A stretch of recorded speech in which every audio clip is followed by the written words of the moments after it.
Let me start with the truth. Most people never say out loud, there is something in your life right now that you already know needs to change. You think about it at night, it whispers to you in quiet moments, it shows up every time you say, I'll deal with it later. That later has been following you for years. And here you are, another year, another chance. But listen carefully. This is not the year to start something new. This is the year to fix what you've been avoiding, because what you avoid does not disappear. It grows, it gains strength, and it slowly steals your confidence. Today, we end that pattern. Let's talk about 7 truths that will change your life if you let them. The first key point is what you avoid controls you. It sounds simple, almost too simple, but think about it carefully. The unfinished conversation sitting in your chest. The unpaid bill you keep sliding to the side of the table. The health check you keep postponing. The apology you rehearse but never deliver. You may believe you are ignoring these things, but they are not ignoring you. They sit quietly in the background of your life like open browser tabs draining your energy. You wake up with them, you carry them to work. They follow you into your sleep. And every time you say, I'll deal with it later, you hand them a little more authority over your peace. Avoidance is not rest, it is not strategy, it is not patience, it is silent surrender. A man once told me he avoided checking his bank account for months because he was afraid of what he would see. He kept swiping his card, hoping things would somehow balance themselves out. He smiled in public. He laughed with friends. But inside there was a quiet fear humming all the time. The day he finally opened the app, his hands were shaking. The numbers were not as terrifying as his imagination had made them. What hurt him most was not the debt. It was the realization that for months he had allowed fear to run his decisions. The money did not control him. His avoidance did. When you avoid something, it does not stay still. It grows roots. Think of a small leak in the ceiling. At first, it is just a stain. You look at it and think, it's not urgent. Weeks pass. The stain spreads. The paint bubbles. One day, the ceiling cracks and water pours through. The repair now costs 10 times more. The problem did not become powerful overnight. It became powerful because it was left alone in the dark. The same thing happens in relationships. A small misunderstanding, a sharp word not addressed, a feeling swallowed instead of expressed. Over time, silence turns into distance. Distance turns into resentment. And then you wonder how something so small broke, something so meaningful. Avoidance also steals something invisible, your self-trust. Every time you promise yourself, I'll start tomorrow, and you don't, you weaken the contract you have with your own mind.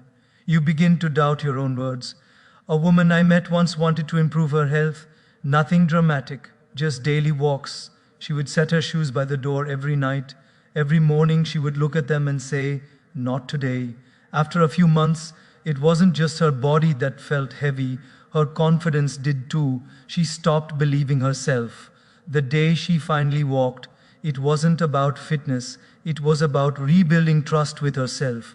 One small action restored something powerful inside her. You might think avoidance protects you from discomfort. In truth, it locks you inside a smaller version of yourself.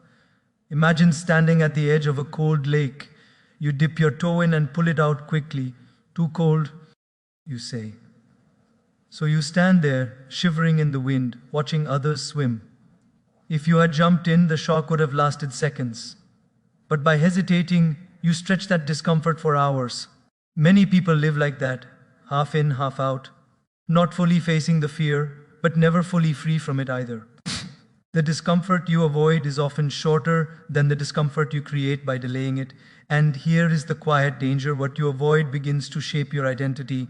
If you avoid hard conversations, you start seeing yourself as someone who isn't good with conflict. If you avoid challenges, you begin to believe you aren't that capable. These labels feel harmless at first, but over time, they become cages. A young employee once avoided presenting his ideas in meetings because he feared judgment. Months later, he genuinely believed he had nothing valuable to say. The truth was never about his ideas. It was about the one moment he avoided speaking up. That single pattern slowly rewrote how he saw himself. But the moment you turn toward what you've been avoiding, something shifts inside you. The control begins to reverse. The problem may not disappear instantly. The conversation may still feel awkward. The numbers may still need work. But your posture changes. Your breathing changes. You move from being hunted by the issue to hunting it down. That shift is powerful. Because control is not about having a perfect life. It is about refusing to let unaddressed fears make decisions for you. And when you face what you've been avoiding, even in small steps, you reclaim pieces of yourself that you didn't realize you had given away. The second key point is small problems don't stay small. They may look harmless in the beginning, almost polite, almost patient. A tiny crack in your routine, a slight tension in a friendship, a mild discomfort in your body. You notice it, but you tell yourself it's manageable. You convince yourself it's temporary, and maybe for a while it is. But life has a quiet law. What is ignored does not freeze in place. It moves, it shifts, it grows in ways you don't see, because growth is silent at first. The danger is not in the size of the problem. The danger is in the assumption that it will remain that size. Think about a garden. If you walk past a small weed and say, it's just one, it doesn't stay just one. Its roots spread under the soil where you cannot see them. Days later, you notice 3, then 10, and now pulling them out takes effort. Leave them longer, and they choke the plants you actually wanted to grow. Your habits work the same way. One skipped workout turns into a week. One late night turns into a pattern of exhaustion. One harsh word you don't apologize for becomes a new tone in your relationship. Nothing explodes overnight. It expands quietly until it shapes the environment around it. I once met a man who ignored a slight pain in his knee. He was busy. Work was demanding. Family needed him. The pain was not unbearable, so he kept going. Months passed. The pain became sharper. His movement changed. He adjusted his walk without realizing it. That adjustment caused strain in his back. Now it was not just a knee issue. It was his entire posture. By the time he saw a doctor, the recovery was longer than it ever needed to be. The lesson was not medical, it was mental. What begins as a whisper becomes a shout if I refuse to listen. Small emotional wounds behave the same way. A friend forgets your important day. You feel hurt, but you smile and say nothing. The next time they cancel on you, the old hurt joins the new one. You begin to pull back. They sense distance but don't know why. You both assume the other has changed. In reality, it was a small moment left unattended.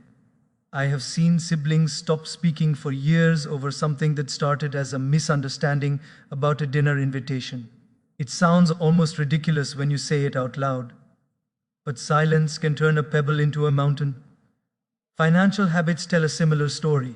A small subscription you forgot about. A minor impulse purchase because it was on sale. A credit card balance you promised to clear next month. None of these decisions feel dramatic. They feel normal, comfortable, justified, but stacked together over time, they build a structure you didn't plan. I remember a young woman who said, I don't know how I got here. She wasn't reckless, she wasn't irresponsible. She just underestimated how small decisions compound. The problem didn't arrive suddenly. It arrived consistently. What makes small problems so deceptive is that they don't demand immediate attention. They allow you to negotiate. I'll handle it next week. It's not urgent. Other things matter more. And sometimes that's true. But repeated delay sends a message to your mind. This is acceptable. Your standards slowly shift without you noticing. You tolerate more mess in your room, more clutter in your schedule, more tension in your relationships, more excuses in your goals. The line of what is okay keeps moving, and with it, the quality of your life. But here is what most people miss. Addressing a small problem early is an act of strength, not anxiety. It's not about being dramatic or overly cautious. It's about respecting the direction things are heading. When you tighten a loose screw, the moment you hear it rattle, you protect the entire structure. When you clear a misunderstanding the day it happens, you protect a bond. When you correct a small mistake in your routine, you protect your momentum. The effort required at the beginning is always lighter than the effort required later. And the courage it takes to deal with something small builds the character needed to handle something big. The third key point is your future is waiting on one brave decision. Not 10, not a complete life overhaul, just one decision you have been circling around for months, maybe years. We often imagine change as a dramatic event, like flipping every switch at once. But most transformations begin with a single quiet moment where someone says, enough. One choice to speak, one choice to stop, one choice to begin. The future you keep dreaming about is not blocked by complexity. It is paused by hesitation. You may think your life requires a master plan before you move, but clarity rarely comes before action. It comes because of action.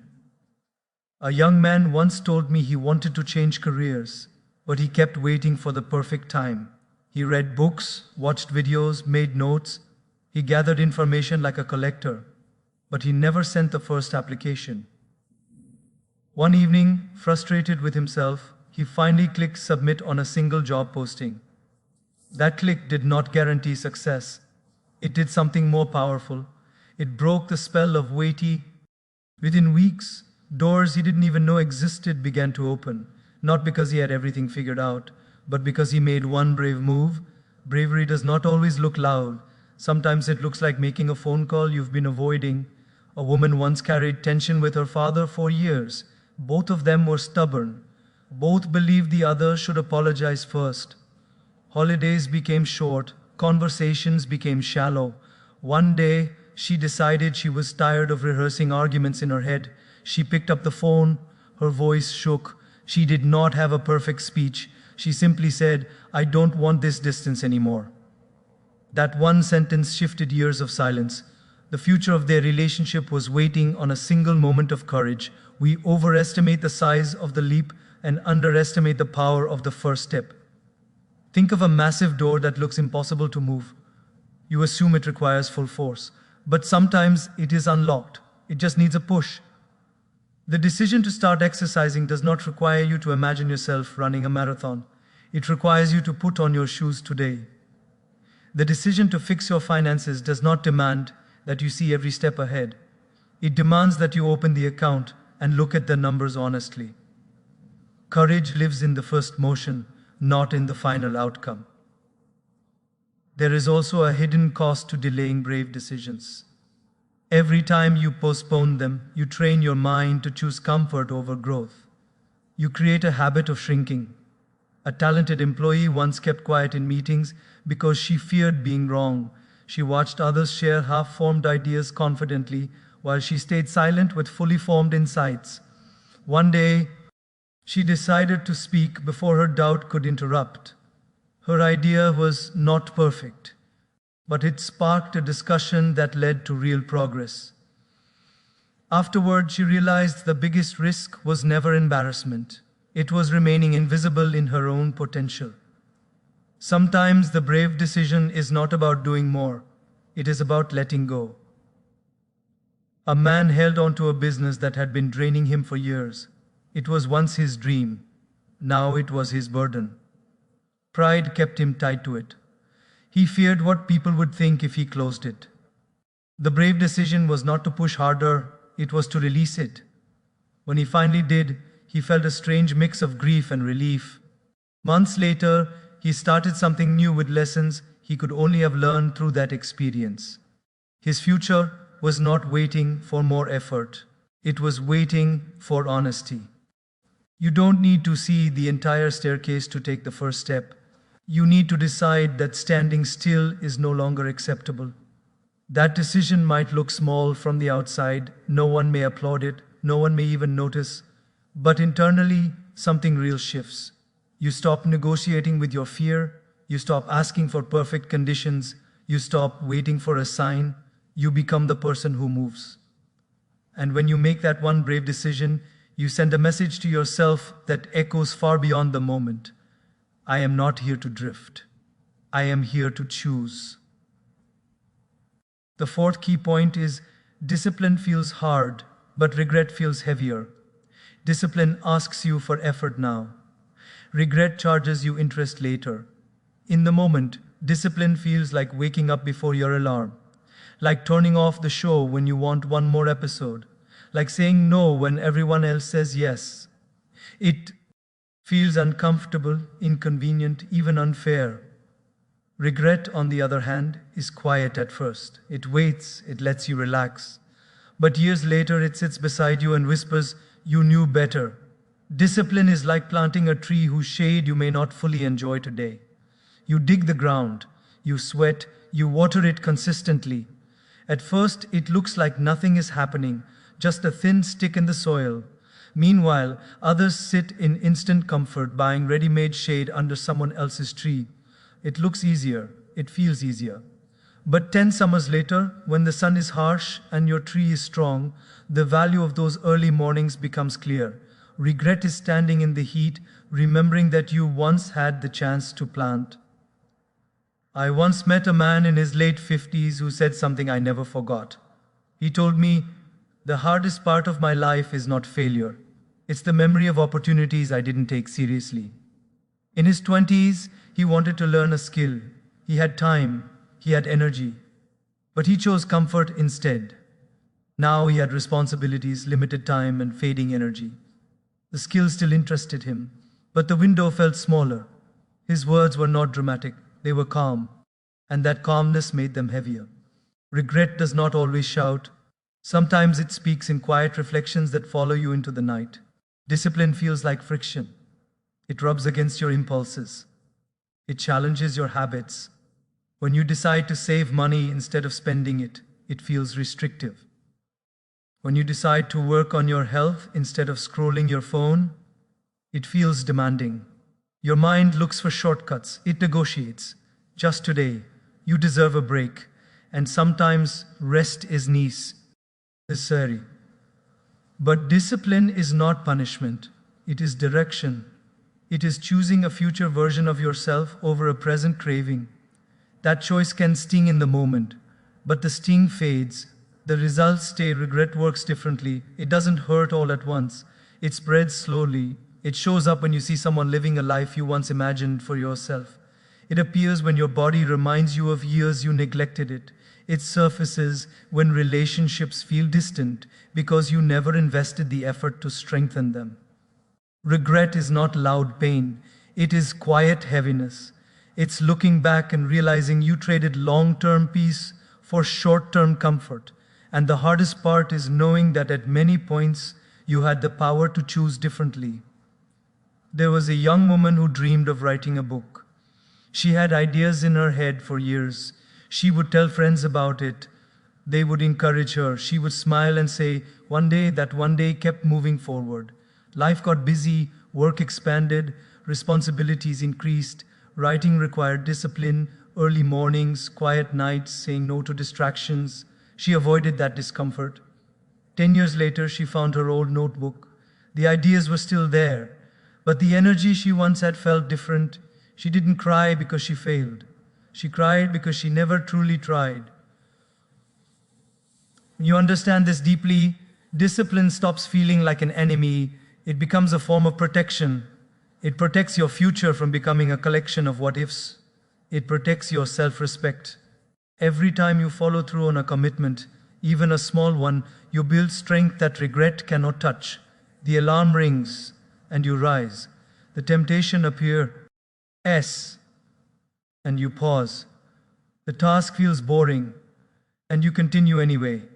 In those ordinary, unseen moments, you are shaping a life where you don't have to look back with longing at a version of yourself who could have been more.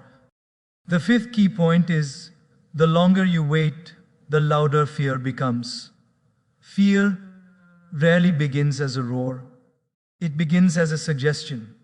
A quiet thought that says, "What if this goes wrong?" At first it sounds reasonable, protective even. So you pause, you delay, you tell yourself you're just being careful. But fear feeds on delay. Every day you wait, it gathers more evidence, more stories, more imagined disasters, What started as a whisper slowly becomes a voice that feels authoritative. Not because it is true, but because it has been repeated so many times in your mind. Fear grows best in empty space. When you don't act, your imagination fills the silence. You start to build scenes in your head. People laughing at you, plans collapsing, worst case outcomes playing like a movie on repeat. None of it has happened. But your body reacts as if it has. Your heart beats faster, your palms sweat. You mistake imagination for reality.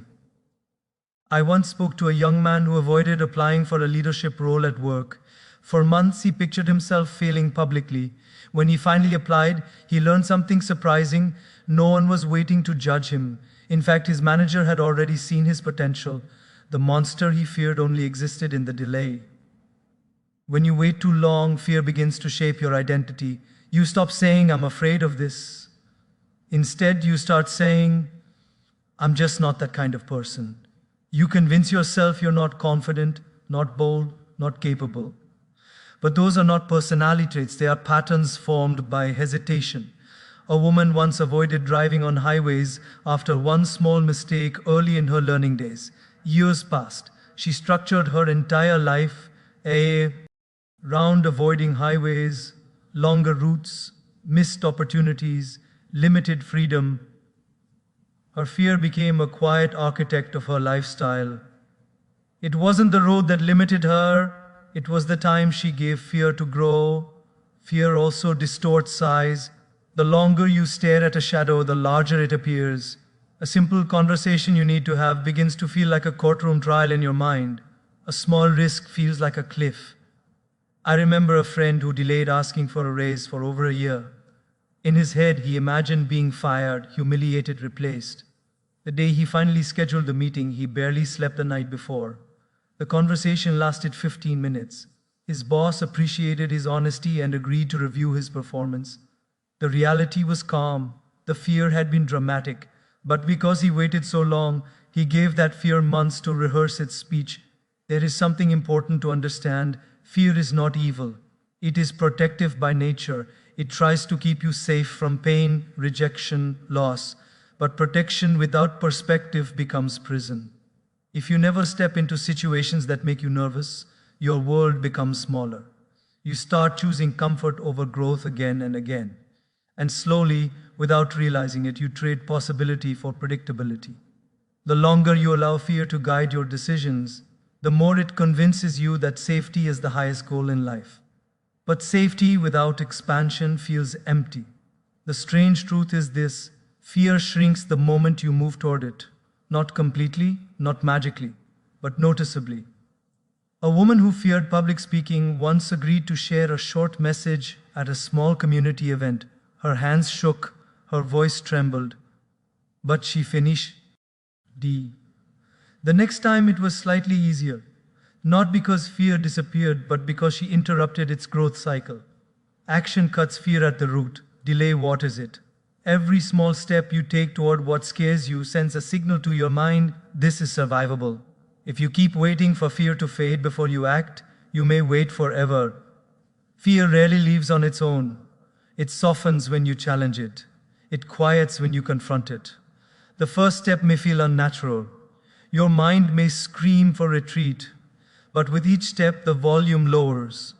What once felt impossible begins to feel manageable, and what once felt overwhelming begins to feel ordinary. The sound of fear only dominates when you give it silence to echo in. When you move, even imperfectly, you begin to change the soundtrack inside your head. The sixth key point is, fixing your life is an act of self-respect, not ego, not pride, self-respect. It's the quiet decision that says, I will not continue treating my own life carelessly. Many people wait for others to respect them, at work, in relationships, in society. But the foundation of all respect begins internally.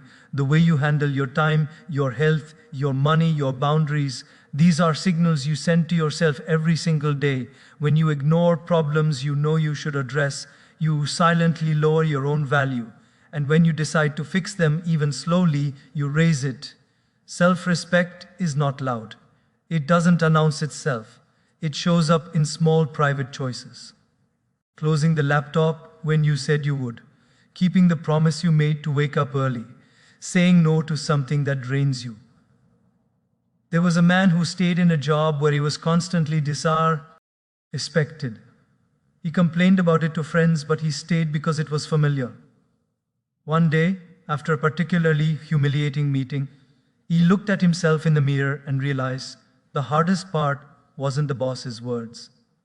It was the fact that he kept allowing it. The day he began searching for new opportunities, even before finding one, he stood a little straighter. Nothing had changed externally yet, but internally he had shifted from tolerance to self-respect. When you tolerate what hurts you, you train yourself to believe that this is what you deserve. That messy room you never clean, that unhealthy routine you never correct, that relationship where you're always the one apologizing. Each unaddressed issue becomes a small agreement with mediocrity.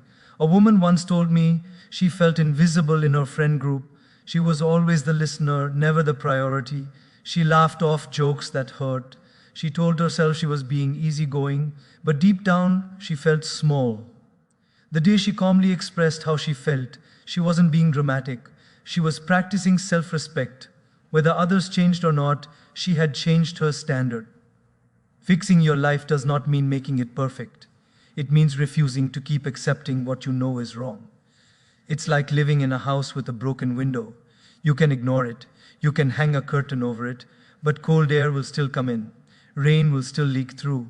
Repairing it takes effort, time, maybe money, but once it's fixed, the whole house feels different. Your life works the same way. When you address the habits and patterns that disturb your peace, you don't just solve a problem, you improve the atmosphere of your entire existence. Self-respect also shows in how you treat your body, skipping sleep, ignoring pain, feeding yourself poorly while telling yourself you'll change later. These choices send a message, not because you're weak, but because you're disconnected from your own worth. A young professional once worked late every night, living on fast food and caffeine. He told himself he was chasing success, but his energy dropped, his mood shifted, his confidence faded. When he finally chose to prioritize rest and health, his work improved. His focus sharpened. The real breakthrough wasn't productivity, it was recognizing that his body deserved care. Boundaries are another form of self-respect. Saying, I can't do that. Saying, that doesn't work for me. Saying, I need time. These sentences feel uncomfortable when you're used to pleasing everyone, but without boundaries, you slowly disappear into other people's expectations. I once knew someone who always said yes to extra responsibilities, favors, and last-minute requests. People praised her for being helpful, but she was exhausted, quietly resentful. The day she started declining a few things, she felt guilty at first, then lighter. Her relationships didn't collapse. In fact, they became healthier, because self-respect invites healthier treatment from others. When you fix what you've been avoiding, you are telling yourself, my life matters. You are saying that your peace is worth protecting, your goals are worth pursuing, your well-being is worth the effort. That shift changes how you walk into rooms. It changes how you speak. It changes how you respond to challenges. You stop begging life for better treatment and start building it.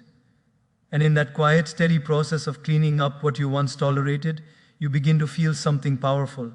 Not because everything is perfect, but because you finally decided that you are worth the work.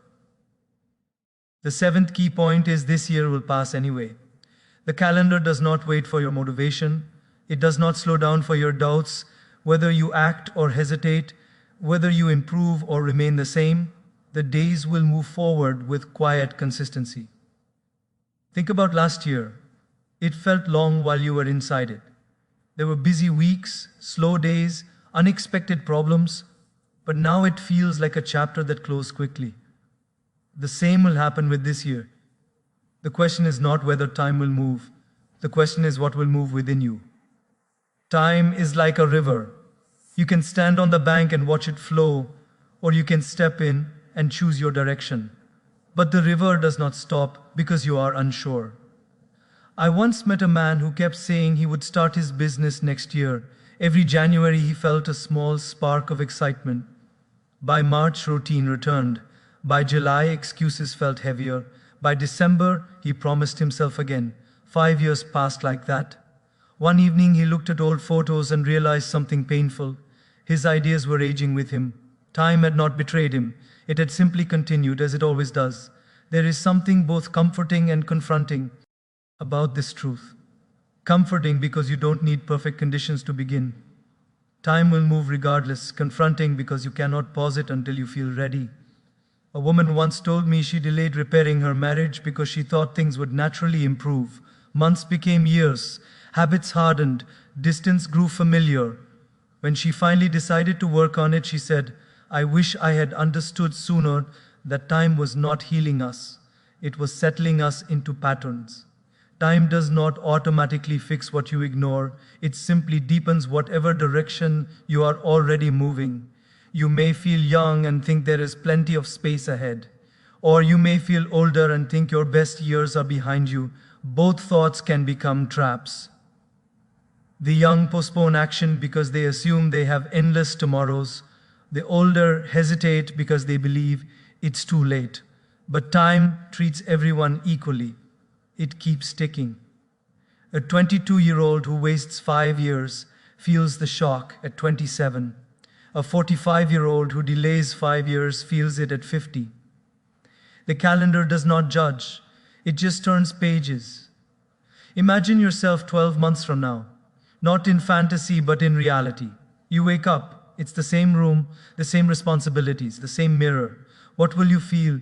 Relief because you faced what you were avoiding, or frustration because the same issues followed you into another year? I once asked a group of people to write a letter from their future self. Some wrote with pride about discipline they had built. Others wrote with regret about chances they let slip. What struck me was this: none of them imagined dramatic miracles. They imagined small, consistent changes, or small, consistent delay. Wise time amplifies patterns. If you improve by 1% each week, 12 months from now, you will not recognize your old habits. If you ignore small problems each week, 12 months from now, they will not feel small. A young athlete once trained quietly every morning before school. No one noticed at first. No applause, no spotlight. But a year later, his performance had shifted completely. Another athlete with equal talent kept skipping practice, saying he would lock in soon. A year later, the gap between them looked enormous. It wasn't talent, it was how they used their days. When you truly understand that this year will pass anyway, something inside you becomes more honest. You stop negotiating with temporary moods. You stop waiting for the perfect Monday. You begin to see each day as a brick. Laid carelessly, it builds something weak. Laid intentionally, it builds something strong. The power is not in dramatic promises. It is in daily direction. Because when the next December arrives and you look back over these months, you will not remember every detail, but you will feel the result of how you chose to move while time kept moving with you. Take a slow breath and let all of this settle. You already know what needs your attention. It's not a mystery. It's not hidden somewhere far away. It's been walking beside you, quietly asking to be addressed. The unfinished conversation, the habit you keep postponing, the standard you lowered when you knew could do better. None of it is there to shame you. It's there to wake you up. Life rarely changes because of grand announcements. It changes because of honest moments. Moments where you stop running. Moments where you admit, this part of my life needs care. Not because you are broken, not because you failed, but because you are growing, and growth requires correction. You don't have to fix everything at once. You don't have to become someone else overnight. You just have to stop pretending that delay is harmless. Every time you face something you once avoided, you strengthen your character. Every time you handle a small issue early, you protect your future. Every time you choose discipline over temporary comfort, you build a life you won't resent later. These are not dramatic acts, they are steady ones. And steady is powerful. There will still be fear. There will still be discomfort. That's part of being alive. But you are no longer someone who lets fear make decisions for you. You are someone who listens, reflects, and then moves anyway. Not recklessly, not angrily. Just intentionally, this year will move forward with or without your participation.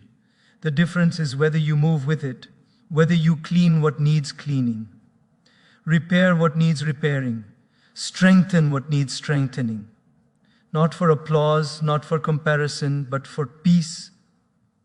Because at the end of it all, what you truly want is not perfection, it is freedom.